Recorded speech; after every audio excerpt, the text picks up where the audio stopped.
Friendship day बद्दल काय excitement आहे? फ्रेंडशिप डे बद्दल काय एक्साइटमेंट आहे? फ्रेंडशिप डे ना, मी ऑनेस्टली सांगते, कॉलेज नंतर मी असं कधी तो असा प्रॉपर सेलिब्रेट नाही केलाय. कधी येतो कधी जातो काय कळत हा, आणि हे सॅड आहे खरं तर. पण हे आमचं असं आहे की आम्ही 12-13 तास शूट करतो आणि आम्ही आमच्या फ्रेंड्स बरोबर शूट करत असतो, त्यामुळे तो भाग वेगळा. पण शूटिंग मध्ये असल्यामुळे असं काही फ्रेंडशिप डेलाच आपल्या मित्रमैत्रिणींना भेटता येईल असं होत नाही. आणि आता सगळेच जण आपापल्या कामामध्ये बिझी असतात, त्यामुळे आपण जेव्हा भेटू तेव्हा फ्रेंडशिप डे असं आता वाटू लागलं आहे. त्यामुळे त्या दिवशी मी काय करेन मला माहिती नाही, पण येस, थँक्यू फॉर रिमाइंडिंग अस. आताच तू म्हटले की जेव्हा आपण भेटतो तेव्हा फ्रेंडशिप डे असतो, पण मैत्री ही आयुष्यातली खूप अनमोल गोष्ट आहे, म्हणजे ती असायला हवी. तर असं कधी झालं होतं का आयुष्यामध्ये की त्यावेळी मैत्रीचं महत्व पटलं एकदम? असा एखादा किस्सा बापरे. किंवा एखादी आठवण? खूपच डीप प्रश्न विचारलायस तू.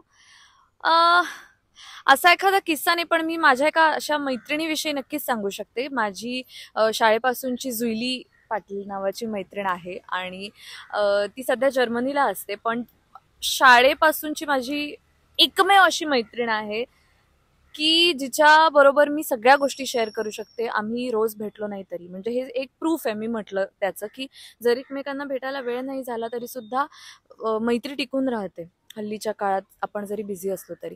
तर त्याचं ते उदाहरण आहे. आणि मी ऍक्टिंग क्षेत्रात आले ह्याचं सगळ्यात महत्त्वाचं कारण जुईली, माझी आई आणि जुईली हे आहे. कारण मी जेव्हा 4थीत होते तेव्हा कुठल्या तरी स्पर्धेसाठी मुलांना सिलेक्ट करत होते वर्गातून, आणि मी तेव्हा खूप गोष्टी सांगायचे, मला गोष्टी लिहायला बनवायला सांगायला खूप आवडायचं, आणि मी तिला ते सगळं ऐकवायचे. तर बहुतेक तेच फ्रस्ट्रेशन होतं. जेव्हा शिक्षकांनी विचारलं की कोण भाग घेईल कथाकथन स्पर्धेत, तेव्हा मी घाबरले आणि जुईली माझं नाव सांगत होती, मी घाबरले आणि मी बेंच खाली जाऊन लपले. माझ्यात ते धाडस नव्हतं, माझ्यात कॉन्फिडन्स नव्हता. क्रिएटिव्हिटी होती पण कॉन्फिडन्स अजिबात नव्हता. तर तिने मला पुश केलं की नाही, तू हे केलं पाहिजेस, तू स्पर्धेत भाग घे. त्यानंतर तिने मला प्रत्येक वर्षी फोर्स केलं की नाही मॅडम, ही भाग घेईल, ही करेल, हिला येतं. आणि ते तिने केल्यामुळे माझ्यात कॉन्फिडन्स येत गेला. आणि माझं काय असं ठरलं नव्हतं की ॲक्टिंगमध्ये मला करिअर करायचं, रादर मला मेडिकलला जायचं होतं.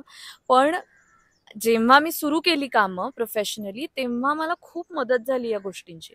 म्हणजे माझ्या आईला आणि तिला हे कळलं होतं की मला हे जमतंय आणि मी हे करावं.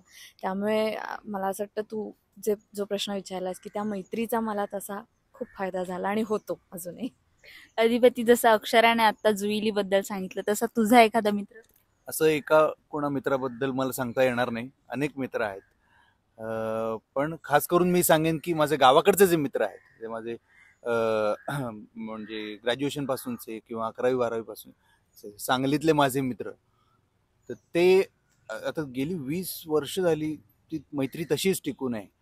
तर त्याचं मला खूप अप्रूप वाटतं आणि खूप कौतुक वाटतं. कारण म्हणजे कधी कधी तर महिने फोन कॉल होत नाही, मेसेज होत नाही, पण आम्ही जेव्हा भेटतो किंवा जेव्हा बोलतो फोनवर तेव्हा असंच ते रिझ्यूम होतं की जसं की रोजच आपण भेटतो आहोत. आणि अजूनही आम्ही त्याच काळात जातो परत आणि पुन्हा त्याच इंटेन्सिटीनं पुन्हा असे माझे काही 8-10 मित्र आहेत जे जुने पार गावापासूनचे आहेत. म्हणजे त्यांना फरक पडत नाही, त्यांनी माझी जर्नी बघितली आहे स्टेप बाय स्टेप. त्यांना फरक पडत नाही की मी किती ॲक्टर म्हणून सक्सेसफुल होतो किंवा नाही होत, किंवा त्याला काही घेणं देणं नसतं. त्यांच्यासाठी मी त्यांचा तो लंगोटी आहे यारच आहे आणि मला ते खूप खूप आवडतं. तेव्हा मी जेव्हा जेव्हा गावी जातो, त्यांना भेटतो, तेव्हा मला पुन्हा एकदा ते रिअलायझेशन होतं की हां, आपली मुळं ही आहेत. फॅमिलीमध्ये आपलं नाते संबंध असतात, म्हणजे आता नवरा असेल, बायको असेल किंवा आई वडील, तर घरात गेल्यानंतर किंवा असं पटकन असं कुठं वाटतं की ही इथे आपलं मैत्रीचं नातं आहे किंवा इथे आपण सगळं शेअर करू शकतो? तू म्हटलीस तसं विराजस ला मी गेली काय आता 12-13 वर्ष तर ओळखते. आणि आमच्या मैत्रीची सुरुवात पुण्यात झाली, कारण आम्ही थिएटर करायचो एकत्र. नाटकामुळे सुरुवात झाली आमच्या मैत्रीची. त्याचा थिएटरचा ग्रुप होता आणि त्यांनी लिहिलेल्या एका इंग्लिश नाटकामध्ये त्यांनी मला कास्ट केलं होतं, जे माझं पहिलं नाटक होतं, असं मोठेपणीचं पहिलं नाटक होतं. सो तेव्हापासून आम्ही एकमेकांची जर्नी बघितली आहे. आणि आम्ही कसं ॲज अन आर्टिस्ट आम्ही इम्प्रूव्ह होत गेलो किंवा आमच्या काय चुका होत्या ज्या आम्ही सुधारल्या, हे सगळं आम्ही बघितलेलं आहे. आणि त्यामुळे तो एक कम्फर्ट झोन आहे. त्यामुळे तू म्हटलीस तसं घरी माझ्यासाठी एक मित्र आहे माझा, ज्याच्याबरोबर मी सगळ्या गोष्टी शेअर करू शकते. या गोष्टीचा मला खूप आनंद आहे. अधिपती. एक्झॅक्टली. सो हिनं जसं सांगितलं तसंच माझं आणि माझ्या बायकोचं रिलेशन तसंच आहे. म्हणजे आम्ही मित्रमैत्रिणी होतो आधी, आणि मग त्याचं लग्नात रूपांतर झालं, आणि मग लाईफ पार्टनर्स, आणि आता आई बाबा आहोत. पुढच्या अजून प्रमोशन होत चाललंय. पण आम्ही मुंबई युनिव्हर्सिटीमध्ये आम्ही एकत्र होतो. तो तेव्हापासूनची ती मैत्री आहे. तो मैत्री असल्याचा फायदा खूप होतो. आणि ती सुद्धा ऍक्ट्रेस आहे. सो मला त्याचा गोष्टीचा खूप फायदा होतो. Right.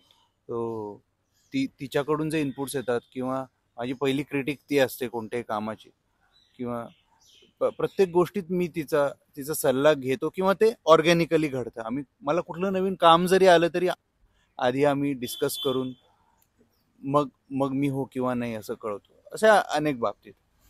सो तो एक मोठं बॅकबोन असल्यासारखं घरामध्ये आहे माझं. सो त्याचा खूप फायदा होतो मला, पदोपदी फायदा जाणवतो त्या गोष्टी. मग दोघांनाही फ्रेंडशिप डेच्या आमच्याकडून खूप खूप शुभेच्छा. तुलाही थँक्यू. आणि जाता जाता तुम्ही प्रेक्षकांना काय सांगा?